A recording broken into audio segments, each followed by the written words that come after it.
Um, Hi everybody, I'm NoZoupForYou, and I am here at the Esports Arena in California in Anaheim. I have the one and only Sub-Octavian with me, Phil. Hey guys, what's the one and only title? By The one and only means there's only one of you out there. You have no replacement. You're irreplaceable. No, that's bad. That's bad. Okay. They will never let me go. Oh my god. So it's a pleasure seeing you again. We usually do this about once a year whenever we make it out to Let's Battle. Yes. So it's really good seeing you again. So I'm going to ask him a couple questions as usual, and he's going to answer them. And these aren't going to be easy questions. They're going to be topical stuff, things that are important right now. So I'll just come out of the gates right now. You know, we've had Jean Bart that has been released, and I wouldn't say there's been a lot of controversy around it, but we have the economy regarding it. You can purchase it for coal, and you can purchase it for money. And I personally like that. I like the money aspect because there's players out there that they don't have the most time, so they have an option for that. But that has kind of brought up deeper concerns regarding the overall economy and the state of free XP. So can you kind of tell me where free XP is right now and where you plan on going with free XP? Well, I mean, because we usually don't announce our upcoming deals too early. Yeah. Due to various reasons, right now, one of the issues and concerns players have is that we're going to abandon good free XP deals and just switch to coal and money. This is not true. Okay. So we want to keep all currencies viable. Okay. Free XP, we know that free XP obviously is used by some players to unlock researchable ships quickly, but we also are not going to stop producing free XP premium ships like we did with Missouri, Right. Kronstadt, Musashi, and I think it was Nelson for free XP, right? Right, Nelson. And we're going to introduce more premium ships for free XP just at a bit later stage. And I'm not talking just about some intentions. This is like planned and being worked on. Just Jean Bart was in queue for coal and this premium shop experiment. Hence, it's not available for free XP, but other ship will be available for free XP. So can we expect the price range, the free XP price range of upcoming ships to be similar to what the Missouri and Musashi are, or do you see that changing a little bit? We're working on it. I think some players already noticed that coal price of Jean Bart is higher than, for example, coal price for Musashi in Arsenal. Right. And that kind of reflects our current and going calculations and internal discussions, because unfortunately, when we just started to experiment with this high tier premiums, started all with Missouri, as you remember, the state of economy, the state of free XP earning rates overall in the game were different. Right. And since then, I think economy got a bit softer, a bit more friendly. Yes, sure, not everybody has anything in the game, but still a lot of players with all these additional missions, flags, and all these boosts, they accumulate more free XP. For example. Right.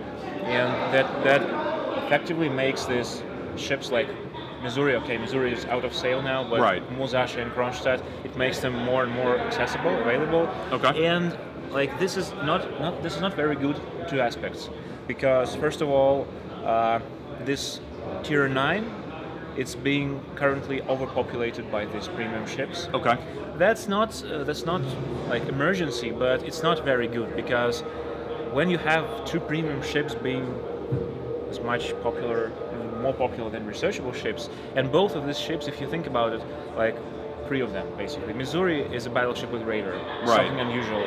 Musashi is basically Yamato guns on tier 9, unusual and very strong if applied correctly. Kronstadt is a weird one too, and Kronstadt is too strong, I think, in good players' hands. So we have this combination of many premium ships on this tier, and all of them being very, very strong. Right. It hurts diversity of ships on this tier, and it hurts balance. So we don't want them to be that accessible. That's the first reason. Right. And the second reason is basically the economy. These premium ships are like pinnacle of premium vehicles in the game so far, except for Salem and Stalingrad, but still they earn a lot. Right. And when more and more players accumulate these ships, it hurts the economy, because our economy is very tightly connected with our monetization. What we usually sell is we sell boosts to progress, and with a lot of such ships being very accessible, I'm not saying they're cheap. Of course, it's still a good price, Right, big price, right. but it's really more accessible than it used to be. Then our economy starts to suffer, Right. and we will have to do something about it in the end, because we'll either have to nerf the economy or increase the pricing of the ships or do something else. And right now, it does look like there's a lot of ways to get free XP. I mean, you've got new flags, you've got the Scylla flags, in addition to what was already out there, like Ouroboros and those flags. Free XP is calculated as a part of base XP. Right. So if you do it right, if you apply right XP flags on your ship, and maybe install paint right camouflage, because we have camouflage with specific Right. bonuses, the combination will be pretty consistent and huge farm of free XP.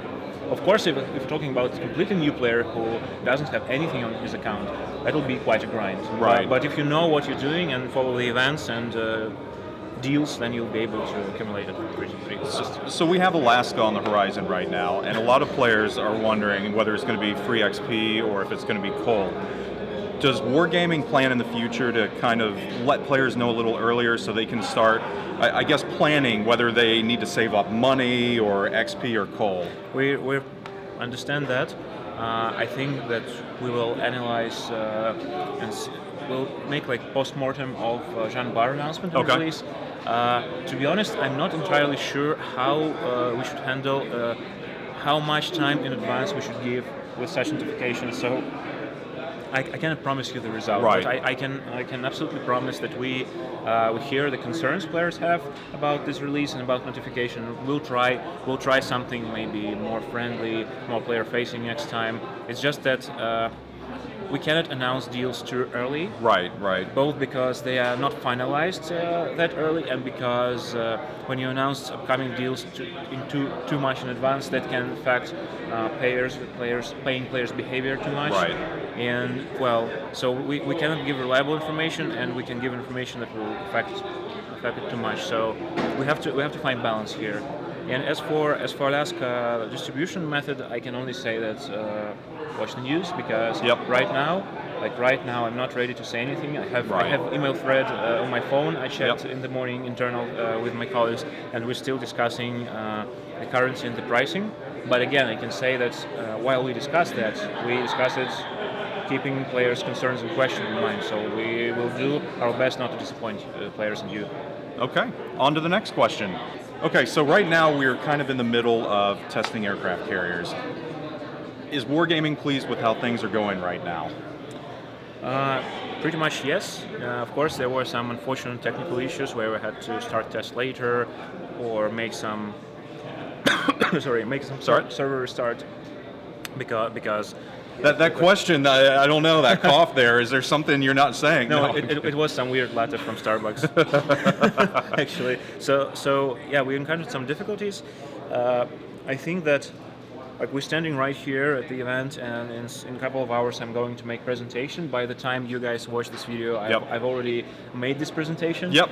And actually there I will talk about our carrier rework test, but it doesn't hurt if I repeat some things. Right, absolutely. So most of all, we're happy with the current concept, because we had both big research on your feedbacks and on survey, and we had surveys sent out to all test participants.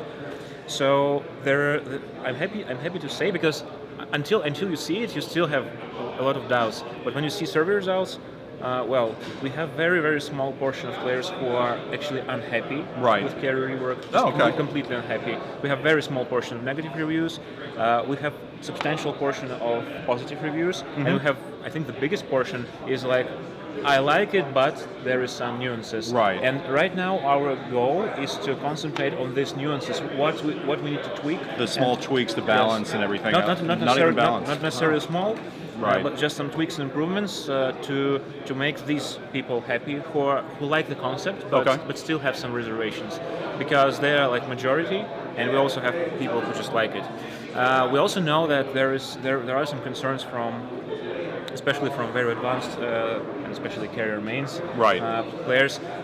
They feel that current concept doesn't have enough gameplay depth. Okay. Like I played 5 battles, and I already know everything. I'm done. Yeah. So they feel they're getting a little bored or it gets stale. So compared to the old concept, they feel that there is like learning curve is too simple, Too easy. But And- that's part of the reason for it, though, to make it more approachable. Yeah, but right? of course we probably want to make carriers closer in terms of learning curve to other classes, but we don't want to make them simpler. Right. So we're looking into this as well. But on the one hand, there may be some improvements and to add some depth. On the other hand, to be honest, our testers didn't have really enough time to comprehend everything. Right. And we still have some things like some UI elements bugged, so the perception is not like a very objective. Okay. So we're going to first of all fix the things that were unpopular with Right. with the majority of players, to introduce some tweaks, and then we will maybe address this depth issue. And it's also worth mentioning that if the concept is live, nothing prevents us from introducing some additional carrier branches with some additional gameplay tweaks. Maybe they will be more complex for more advanced players. Who knows? Like we need to get the basic idea right. Right. So time frame wise, are you on schedule? Is there a general time frame where we're not on schedule? You're not on schedule because carrier, like year of the carrier. Yeah, was you're the last carrier. year. Was it last year or was it the year before? I've forgotten at this point. But So generally, it's the decade of carrier. We have what we have. I don't know what to say here. Just we You're not going to roll it out till it's right. We've come to the point where we actually can share our concept with players to introduce this beta test, which is cool because Right. finally we can see players' perception, players' opinions on that, not just closed NDA group of testers. Right. And in terms of timing, I think that by the time this video is published, we already have announced another beta stage. I think actually it's announced right now. Should be. So we're going to perform some number of beta tests. What number? I don't know. It will depend on beta progress and beta results. For example, if we address everything we want to address in 2 beta sessions and the work time between them, okay, then it will be 2 beta sessions. After that, we're probably going to introduce carriers to the game as any big feature with the help of public tests to let everybody try it and everybody play it. Maybe because of this feature is so big, maybe one update and one public test won't be enough. Who knows? Maybe we'll have to, for example, introduce them to public test and stop, rework again something, and who knows? It will all depend on testing results. Gotcha. But the point is we're approaching their release. So we don't foresee it will take us another year. Yeah. We really hope that we'll be able to finish it soon, to work on everything, because people like the general concept. Yep, that's good. That's good to hear. Moving on to other things, we've got the Halloween stuff going on right now, Submarines. Can you tell me anything about feedback as far as Submarines, what the public says, and if you're really strongly considering actually implementing them or not? On feedback research, on the first reports, I actually left the Anaheim event. Okay. So I'm a bit disconnected from this topic right now. Gotcha. I monitor email, Skype, of course, talk to my colleagues, but I'm not there. Right. But I know the plan. The plan is to monitor the feedback as soon as the event is over, to do some internal research to see what's up. I can safely say that, of course, we had intention and we have really big hopes that it will develop into something for regular game modes. Right. Because, even with this fun event, it was a huge amount of work to introduce this underwater world, underwater physics, this interface, torpedo controls.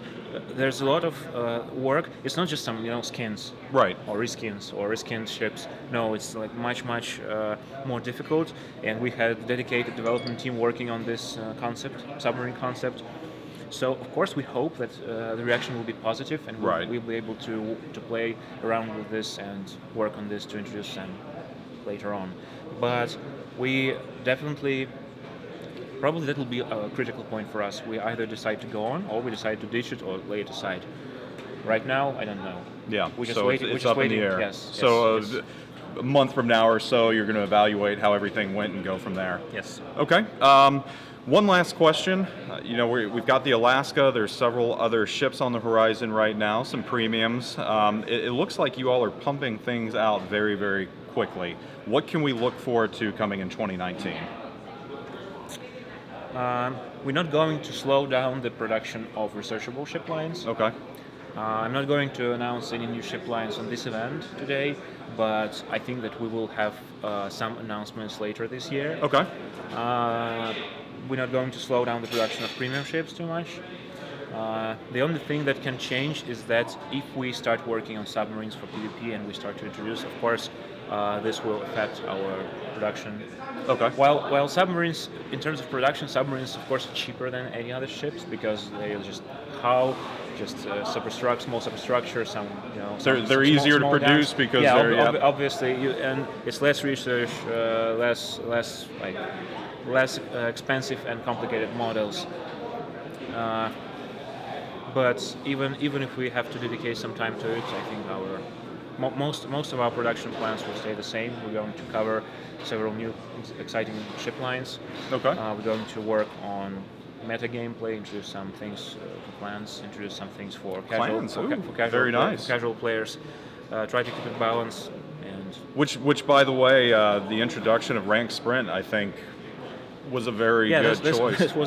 We experiment a lot lately, Yep. like arms race experiment, this ranked sprint. Which I personally liked arms race. I know some people didn't, and hopefully the feedback, you all are going to tinker around with it a little more. So about arms race and our conclusions from it, just be sure to check DevBlog or upcoming Waterline video, which will happen in a couple of weeks, I hope. Yep. I'm going to cover this in my presentation. Okay. Our conclusions from arms race test and what we plan to do, actually. Yeah.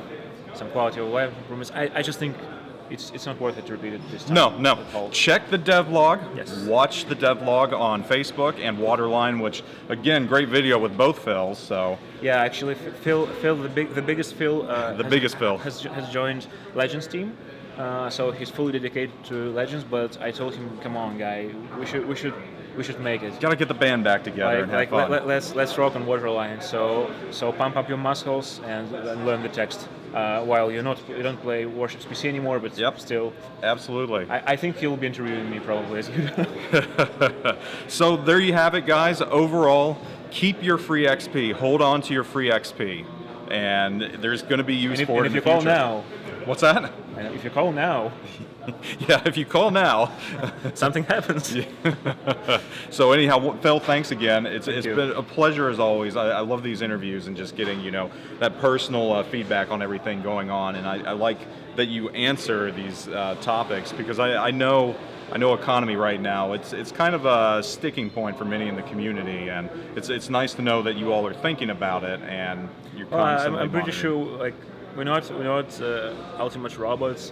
And we will make some mistakes, but the point is that even if we experiment and do something that turn out to be not popular or bad to the game, we'll just try to make the best of it, to have some experience and just adjust our plans for the future. I think the main point is to keep talking to your community and keep this interaction, because we can avoid any mistakes if we do nothing. I guess. Absolutely. That's the only way. Cool. Well, Phil, until next year, see you again, and I am out.